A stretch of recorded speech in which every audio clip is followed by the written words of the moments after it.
7वां बाब, फरीसी और रवायात। तब फरीसी और बाज़ फ़क़ी जो यरूशलेम से आए थे उसके पास जमा हुए और देखा कि उसके बाज़ शागिर्द नापाक यानी बिन धोए हाथों से रोटी खाते हैं, क्योंकि फरीसी और सब यहूदी बुज़ुर्गों की रवायात पर अमल करते हुए जब तक अपने हाथ बार बार धो ना लें नहीं खाते और बाज़ार की चीज़ें नहीं खाते जब तक उन पर से पानी ना छिड़कें। और बहुत सी और बातें हैं जो कायम रखने के लिए उन्हें पहुंची हैं, जैसे प्यालों और लोटों और तांबे के बर्तनों का धोना। बस फरीसियों और फ़क़ियों ने उससे पूछा कि तेरे शागिर्द बुज़ुर्गों की रवायात पर क्यों नहीं चलते, बल्कि नापाक हाथों से रोटी खाते हैं। उसने जवाब में उनसे कहा कि इशाया नबी ने तुम रयाकारों के हक़ में क्या खूब नबूवत की, जैसा लिखा है कि ये कौम होंठों से तो मेरी तौक़ीर करती है, मगर उनका दिल मुझसे बहुत दूर है।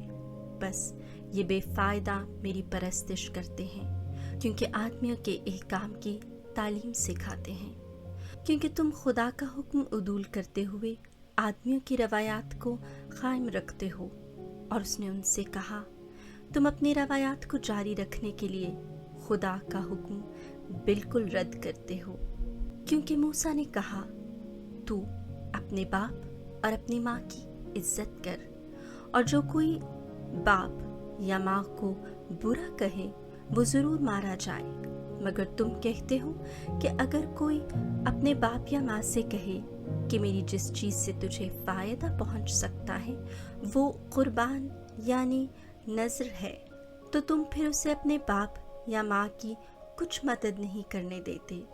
यूँ तुम अपनी रवायात को जारी रखते हुए खुदा के कलाम को बातिल कर देते हो, और ऐसे ही बहुत तेरे काम जो तुम करते हो। और फिर हुजूम को पास बुलाकर उनसे कहा कि तुम सब मेरी सुनो और समझो। कोई चीज़ बाहर से आदमी में दाखिल होकर उसे नापाक नहीं कर सकती, मगर जो चीज़ें आदमी में से निकलती हैं वही उसे नापाक करती हैं। जिसके सुनने के कान हो वो सुन ले। और जब वो हुजूम के पास से घर में गया तो उसके शागिर्दों ने उससे उस तमसील की बाबत पूछा, और उसने उनसे कहा, क्या तुम भी ऐसे बेसमझ हो? क्या तुम नहीं समझते कि कोई चीज़ जो बाहर से आदमी के अंदर जाती है उसे नापाक नहीं कर सकती, इसलिए कि वो उसके दिल में नहीं बल्कि पेट में जाती है और जाए ज़रूर में निकल जाती है।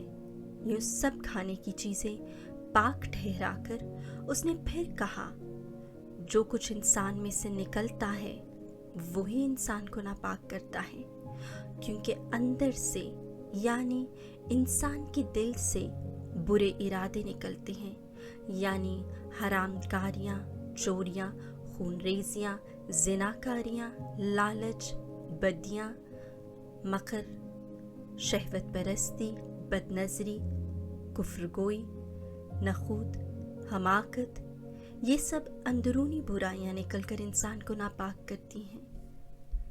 किनानी औरत। और वहाँ से उठकर वो सूर के इलाके में गया और एक घर में दाखिल होकर नहीं चाहता था कि कोई जाने, मगर पोशीदा न रह सका, क्योंकि फिल फौर एक औरत जिसकी छोटी बेटी में नापाक रूह थी उसकी खबर सुनकर आई और उसके कदमों पर गिरी। ये औरत गैर यहूदी और कौम की फिनी की सुरियानी थी, और उसने उसकी मिन्नत की कि बदरूह को मेरी बेटी से निकाल। और उसने उससे कहा, पहले बच्चों को सैर होने दे, क्योंकि बच्चों की रोटी लेकर पिल्लों के आगे डालना अच्छा नहीं।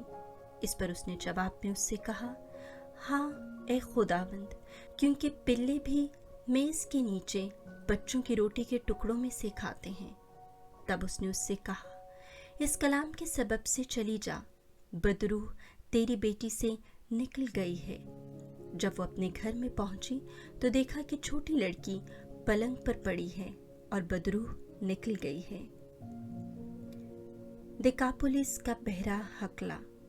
اور پھر وہ سور کے علاقے سے نکل کر سیدون کی راہ سے جلیل کی جھیل کی طرف جاتے ہوئے دیکاپولس کے علاقے کے وسط میں آیا، اور لوگوں نے ایک بہرے ہکلے کو اس کے پاس لا کر اس کی منت کی کہ اپنا ہاتھ اس پر رکھے، اور وہ اسے ہجوم میں سے الگ لے گیا اور اپنی 2 انگلیاں اس کے کانوں میں ڈالی اور لعاب لگا کر اس کی زبان چھوئی، اور آسمان کی طرف نظر کر کے آہ بھری اور اس سے کہا، افتح، یعنی کھل جا، اور اسی دم اس کے کان کھل گئے اور اس کی زبان کی گرہ کھل گئی اور وہ صاف بولنے لگا، اور اس نے انہیں حکم دیا کہ کسی سے نہ کہیں، لیکن جتنا وہ انہیں منع کرتا تھا اتنا ہی زیادہ وہ چرچا کرتے رہے، اور انہوں نے نہایت حیران ہو کر کہا، اس نے سب کچھ اچھا کیا، وہ بہروں کو سننے اور گونگوں کو